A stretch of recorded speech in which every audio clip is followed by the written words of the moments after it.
kind of hard in me a little bit, like to tap back into like my feminine it took me a long time because I was like, hold on, I have somebody to raise. Okay, I have to be an example for my daughter and what kind of love she should see her mom receive. Right. So I really had to like look in on myself, work on those things, and I was just like I don't have the emotional capacity right now. I need to be at my best if I want the best partner for me and my daughter. And I mean, it hasn't been public. Like, have you dated anyone since she was born? She's never met anybody. Really? So I'm so picky. I'm literally like so picky with. You just never met anybody, or have you never dated? Now, at the end of the day, none of our business really, but. Who I choose to date, I really have just been focused on mine and Zoe's world. There you go. At this point, I feel like because I want to be like the best Denise. Like I lost myself so much in that, just trying to be the best partner when it was like I need to look inwards and focus on who I am, what makes me happy, what's going to make Zoe happy. Yeah. Zoe wants all her friends to come from like over after school, perfect. Like let's, it's just our world. So it's taken me some time. I'm really protective. I've yet to introduce a partner to Zoe. I don't know. I'm like, my guy might be a unicorn. I don't know. I think that's real. I literally had a brain fart. I was about to spit, but all right. For either of you to like bring in those situations, being a mother now. What qualifications would a dude have? Like, do you want them taking on like a father role at some point for your child? Like, what are the qualifications? I feel like she just needs to see an example of healthy love, just getting treated the way that, a woman should be treated. Like a queen. And just kind of have that, like, I mean, she has a dad, so I'm not looking for somebody to come and be her dad, but it's like. Yeah, and the dad got racks. Be that figure where it's like she's comfortable enough to have conversations. You can have talks with her and develop that relationship with her that any little girl needs. Right. So that's kind of where I'm at. I love that. I mean, I feel the same way too, where it's just kind of like, I think when you have a child as well, life gets very serious, where maybe other instances where you were like horse playing and just kind of doing stuff for the plot, it's like when you have a little person running around and you want to really make sure that, again, like you said, they're treating you with the utmost respect. And yeah, even though, again, my son has his dad as well, but like if we merge a household, that is inevitably going to be a role. Like my son would look for that. Right. So I think it's like, yeah, you want an upstanding guy. You want somebody who is of character, who's consistent, who's a man of his word, who respects you, who's truthful, all these things, So, again, I feel like, sometimes when you have a child, there is that negative stigma just about being a single mom, but there are people who don't care. I mean, look at Sierra and Russell. It's just, she had a baby with... People always name like the craziest anomalies, in these situations and scenarios. Sierra and Russell are both rich. They're both famous.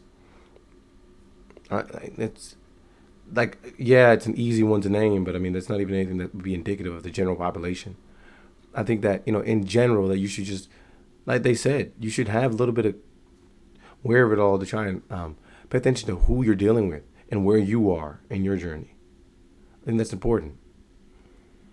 Future, you know what I mean? Russell's the best. I'm close with Russell. He was in Denver. I was over at his house, and the way he views Little Future as he takes care of him as he should. Yeah, as he literally should. And there's guys out there like that. What do you guys? He's married to that woman. Are some misconceptions about you guys as individuals that like the work? Because I feel like you bring out the parchment. You haven't really been very outspoken. I know you've been very outspoken and you defend your views and all those things. But what do you think individually are some misconceptions? People think that, oh my God, they think I'm so opposite of who I am. Like, honestly, like, they think I'm just out here. I was out here for the clout and whatever came with Zoe. They label me as a gold digger, a whore, slut, like, all just disgusting things. Mm-hmm. They couldn't be more wrong about me, actually. Yeah. So. That's real. I've seen it all. I'm like, my comments, like. And they still to this day, 7 years later? Yeah. Yeah, that's tough. Yeah. No, fact. That's super crazy. I mean, too many misconceptions to name, to be honest. What's one that, like, really, like, couldn't be more true? Or couldn't, like... If you had to ask me, again, this is interesting because these are kind of, like, in some sense, not polar opposites, but they're different. Like Denise said, bro, she was a woman who was dealing with Zoe, like, in high school. Then they went to college, and then they had a kid, and then, like, they went through the whole growth and change where dad was shouting him out to get to the NBA. They're bragging on son, and they had to go through those ups and downs. Like, they went through ups and downs of life before he became super famous and rich. And Brittany Renner was like kind of a dude that was dealing with this dude while he was going, like, you know, up the mountain. But the problem and the biggest difference is that, I mean, I haven't really seen Denise ever since she's been on like the show. I don't really can recommend her. I don't really see her. I'm sure she has plenty of followers and everything like that. But Brittany Renner continues to find her way into the news. I mean, a lot of her job is predicated on what she does in social media. And again, I don't necessarily take the things that are on social media as truth. But the problem is that plenty of people will. And I mean, we're having a discussion about potential partners. The likelihood that plenty of people will actually look at the things that you're doing on social media as a representative of who you are, that's tough. Now, she can make an argument all day and say, oh, that person is not the person for me. Well, it's very unlikely that you'll find the right person if you're putting out certain energy out there. It's just the opposite of you, or just one you see all the time, and it kind of just rubs you. I have mine that people just think about me, but like, What is it? Let's hear yours first. a misconception about me. Yeah. I don't know. So like back when COVID, Now you was don't happening, know. right? Like I didn't take the vaccine. Like just because I think you should be able to decide for yourself. I've never really taken vaccines. My parents homeschooled us, and we weren't going to school. We weren't doing all that. So like as soon as you don't do something, I feel like that the public is for, you're just labeled as a certain type of person. What are you talking about? It was. Honestly, bro, I'm talking about paying attention to the NBA. I mean, dude, I never even saw this dude being mentioned in some of the players that had pushback about the vaccine. Everybody thinks because I didn't take the vaccine, and all of a sudden I'm Trump this, Trump that, all this crazy stuff. I don't know how all that gets grouped together. Maybe. There's I mean, his comment section. Just misconceptions that come along with the decisions I've made, and it is tough to deal with. But at the end of the day, people's public opinion of you, like they don't meet you in real life. Yeah, they don't have a real No facts. impact on your happiness unless you let them. Like there is times where I get off social media. Like I would rather just be with my family, my friends, and not even see it, because anybody can say this doesn't affect you, this doesn't affect you. But at the end of the day, if you see too much stuff, we're all human. Yeah. You know what I mean? And again, I mean, at the end of the day, I can speak from my perspective, but at the end of the day, these people are like in front of like hundreds of thousands of millions of people each and every day. So, and they kind of see the idiosyncrasies of your life. So I can argue that, you know, I'm able to kind of shield as much as I want to online, because again, I mean, I shout out to y'all, but shout out to the crew, but you know, I don't see, you know, hundreds of thousands of comments and I have eyes on me at that extent. So it's a little bit different of a life to live. And so I do take my breaks from social media for that reason. But at the end of the day, like, it is what it is. That's what comes with it. Yeah, I feel like I really don't. Oh, Brittany Renner, nice try. A little bit more after basketball-wise, because I needed to look inward. Oh, she was on to Basketball make sure Wives. that my life was happy privately. That's why I'm like, I can post a life that nobody really knows about. And I take pride in that, because it's like, you guys are going to talk shit to me anyway, so I might as well. All right. Yeah. You still didn't answer. I don't know. You know, I've joined Instagram when I was 20, and I'm 33 now. So I think that very early on, I was labeled a villain, and I feel that in this world, you're either handed a hero jersey or a villain jersey. And I would say even before I really started to just run amok and be vocal, I was already labeled as that. So I think for me, it's like, yeah, a lot of people have horrible things to say, which is fine. Your feelings are not facts, right? Right. And also nobody asked, but thank you for sharing that. Somebody cares somewhere in the world. But it's just like, I don't know, I think sometimes too, like those negative, like those misconceptions and just people being nasty, I kind of like the benefit of it, because if people think I'm like this terrible, nasty, horrible, succubus, harlot, whore, villain, stay the fuck away from me. Like, don't talk to me, or like keep your distance if you see me. Like, I don't really mind that, but I don't know. I just feel like there's just a lot of negative things. I would say more recently, probably the stuff about just with being Muslim and their reasoning why they feel I converted. I think that stuff has just been maybe more of the glaringly obvious stuff that's just been thrown at me, which is like, okay. But again, like at some point we gotta like take accountability, bro. Again, this is why I think that these are just completely different women, because I mean, arguably, not granted, I'm not in like every space online. So I mean, again, I log off a lot. You know, it's no big deal. I haven't seen as much Denise as I see Brittany Renner. Now, this could just be polarizing opinions that Brittany Renner has, but I mean, again, she went like viral, I mean, a long time ago, because she went full hijabi and then recently just took off the hijabi. I mean, you gotta understand the optics of that. Yeah, we're gonna get into that in a little bit. I feel like what's really weird though is, like in your guys' situation, your baby daddy probably approached you guys, and they'll label you guys like you guys are That's like, true. Trapping guys, or That's true. baby mama, who's the baby mama of a wealthy person, a rapper, athlete, whatever. The woman is the one who gets famed. That's real. The greatest. And the dudes out there shooting shots. I Yeah, find that kind of crazy. that's crazy. Yeah, for sure. I mean, I can tell you the day, it's so funny too, because the day that I met, like we went to the same school, the same high school. The day that I met him was after practice, my senior year, we went to the school like hosted this dinner at this like, it was called Pappuccino's. It's like this little restaurant in Chino Hills, and basketball team was going to CIF finals, soccer team was going to CIF finals. So it was just like a intimate like dinner on the patio for us. And it was after practice, and I told my coach, I was like, I don't want to go. I'm tired. I have homework. Like, we have this game coming up. Don't want to go. What's the point? I can't even get cute. Like, we're going straight after. What's the point? You know, like, we're not gonna. And I remember like that was the first time I had seen him, but I had gone to school with him all these years. I was just doing my own thing, and sure enough, like he approached me, and since then, like after that night, like we were kind of inseparable, and we had our own thing. It does help to be 6'6" and the #1 ranked point guard in the class. Nah, let me stop. What's going on? So it's like some things just land on like people who aren't really clocking it. Like, you guys really think that I knew this guy in high school. And I would argue that, yeah, she could have did plenty of vindictive things to this dude following, the success that he's had. And again, like, it seems like they truly did have a scenario where she seemed like she wanted it to work out.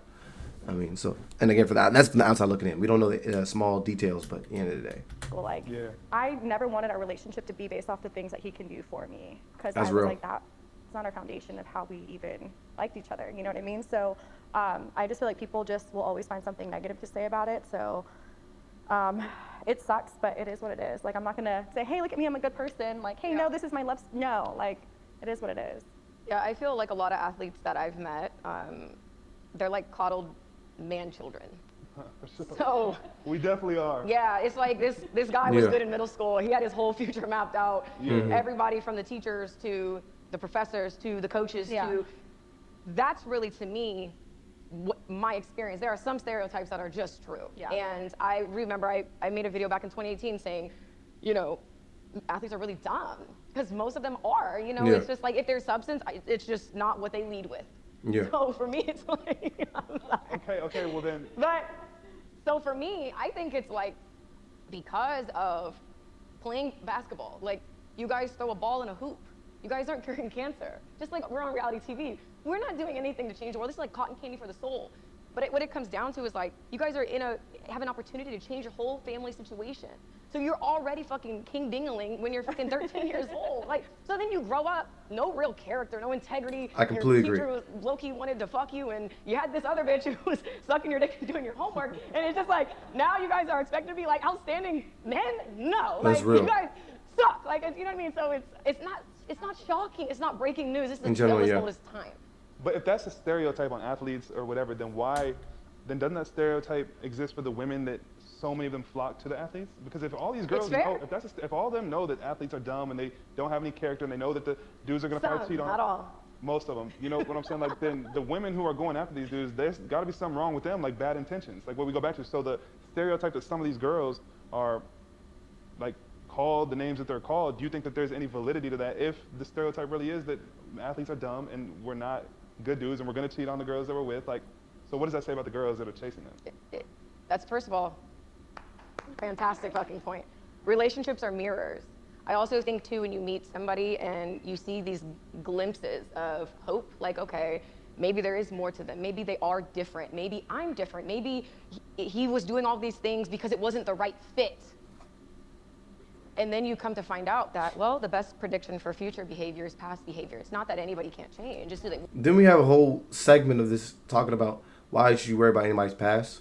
Want to. So I think that's where you ask yourself, you know, I think now it's like, how am I a vibrational match to this person? But I think that's a very fair point. It's like, what is each person mirroring back? Because it's kind of like the perfect storm. I can agree with that too. Like, so, in some sense, these dudes that feel like they got trapped, they got by this girl. I mean, brother, where did you not see that coming your direction? You went after this type of girl, so you should have understood what was going to come with that type of girl. And I think that in some sense, you can make an argument about the women that go after this type of guy and that are confused when X, Y happens with this type of guy. Dumb, she's smart, put them together, you know? It's like, you know, it's just, so yeah, I think it's like you do think that it'll be different. And maybe that's where you can be a little naive and thinking, well, he won't cheat on me. Because I know that's what I thought. I thought, oh, he has an old soul. Like, oh, maybe these other girls, because they just weren't me. Like, I'm a better fit for him. Yeah. It's going to be a better relationship, and it's the same shit. Why do you, I think I saw a comment of you speaking on the fact that the type of dude you go for, I don't know if this was a true quote or not, but the type of guy you would go for would probably cheat on you. I feel like, I don't know if that was a true quote. Oh, I didn't say that. Really? Well, I feel like that's a lot of modern women's, monogamous, so I don't believe in that. okay, well, a lot of women's like type or the guy that they like, they know that guy. Like they know that they're not going to go for the guy that's going to be amazing to them, never cheat on them, be obsessed with them, whatever. Like they got 10 of those guys right here at their doorstep, but they're going to go for the dude who probably is going to end up doing them crazy. What do you think is the reasoning for that? Is that just a lack of? Do you feel like once a woman reaches a certain age, she gets past that and she really wants the good guy, or why do you think so many girls go for something they know? Is it the nurturing aspect of women, or what is it? Please inform me. I think that sometimes like nice guys finish last. Like Not for sure. I'm trying to figure out. Like sometimes I'm trying to figure out why. Though. I'm like, ew. Like I want flowers from him, not him. Like I don't know. I really don't know. I feel like that it shows where you're. Like I said, she can say, oh, I saw the best things in this dude. It helps when you're 6'6" and you're the #1 ranked point guard in your class. Emotional capacity is that? Because are you really going to be happy with somebody who's cheating on you? No. I better not fucking find out actually. But I think some women now are okay with that because of what they get out of it. I don't understand that. I'm very much like, don't let me find out. But yeah, I also am just like, I don't really want the nice, like, it's like, There you go. Let's look at her outfit right now. Balenciaga shoes, chrome heart shirt, diamonds on the neck, bedazzled diamond iced out watch. Come on now. be a challenge, yeah. Like, it sounds nice that you guys are looking for these characteristics that at the end of the day aren't necessarily truly tied to money and fame, but at the end of the day you keep finding yourselves in loops around dudes with money and fame. I don't know. No, at one time in my life, that's what I thought. Yeah. Where I was like, Again, I don't really think anything is wrong with anybody that looks for, the top person, but I think that you got to be at least real about it. okay, ew, disgusting. Like, don't. This guy is I'm like just being it's nice like to the you. simp thing. Like if he's simping Yeah, over and this you. was like where I was at a couple years ago. I feel like I was just kind of like, I'm not into that. Now I just feel like I just really protect my peace, and like I said, my guy's a unicorn, so I don't know. Yeah, I mean, I feel for me that there's a lot of people that they just have a lot of unhealed stuff going on, and then so you're not going to attract what you want, you're going to attract what you are. So I think the issue with that, speaking from experience, because I mean, I've made every mistake and I'm going to probably make more tomorrow, but our self-esteem is in the fucking dirt. Like, it's like we want that, again, whatever is familiar more, again, like your childhood, like what if you're used to seeking validation or perfectionism or I'm jumping through hoops. That was something for me. It was like, I have to perform to be loved, right? So the unavailable guy emotionally was intriguing to me. But when you start to understand where these wounds are rooted in and you can heal it, That's some you're real not stuff right there. attracted to Mr. Bare Minimum that texts you, you know what I mean? So I think it's, you have to pick your self-esteem out of the fucking ground, That's off true. the dirt, put your crown on, figure it out, get to the root of what you have going on. Because I feel like for me, I've dated regular guys in recent years and not so regular guys. It's like, I want the guy who's gonna roll out the red carpet to the magic carpet. I don't care if that's Mr. Regular, Yeah. or if it's Mr. I play basketball or football or like whatever. I think for me, again, when you continuously choose yourself, your outer world has to reflect what's going on internally. So I think people, whether that's the guy who's talking to himself in your DMs or the girl who's chasing the guy that doesn't really want her, just, you gotta kind of look at like, where are we a match and why? And do I like this? Yeah. I feel that. My last relationship question. Like, where do you feel like it gets to the point in a relationship where it's just like, if it gets to that point, it's no longer good? Like, do you feel like if you're checking each other's phones, you have each other's Instagram passwords, you have each other's location, like, That's do you not feel like healthy. it's time to call it quits, or do you feel like, because I'm sure you guys have been in situations where you've tried to make it work, not only for the sake of the relationship, but for the sake of the kids. So like, when does it get to a point where it's like, this needs to be over with? When you have to have somebody's location or you have to blow them up or I'm starting not to trust, the relationship's over. It's over. Like, there's no point in doing that. Why do I need to go through, I don't want to go through your Instagram. Yeah. Like, I should trust you. Yeah, I feel like if that's a thought, then you already have your answer. So it's just, again, like I feel like too, when you start to get too attached in that way to the outcome, I feel like you're already starting to lose the plot and the point. It's like you're so obsessed with this relationship working that you're missing all of these red flags that are on fire, whether it's the phone, whether it's just a lack of trust. But I think it all still comes back to this person's mirroring something that you need to work on within yourself. So starting there would be great. And that's real. I think that a lot of people have kids and they get to a point where like they've awaken the third eye, because life just starts to make a little more sense, because now you're able to look at things not necessarily from your point of view, but you're able to kind of see things from another point of view. You're able to put somebody else on the pedestal other than yourself. And I don't want to. And additionally, a lot of people just go through relationships and they're just going through the motions. It takes a certain point in life for you to be able to identify things that you're seeing in a partner, and how that relates or may have been brought out because something that you did, or because something that you're emitting from an internal source. So you have to do a deep introspective look at yourself in order to kind of determine what kind of partner you're after, what kind of partners you're attracting, and the type of possible positive or negative traits that you're starting to exude that affect the people around you. You have to be able to do that work. And I think a lot of people just go into, this person looks good, let's just continue to move forwards, without really understanding and conceptualizing the things that they're possibly bleeding into a relationship. I mean, you could have pain from the past that you're pouring out into the next relationship, and you're damaging a solid relationship because you're thinking about your past. And there's just so many things, like small things that could be highlighted in a relationship that I think that you should be able to look at before you jump into that. But y'all let me know what y'all think about this one. I mean, there's some solid points that were being made across the board. Solid convo.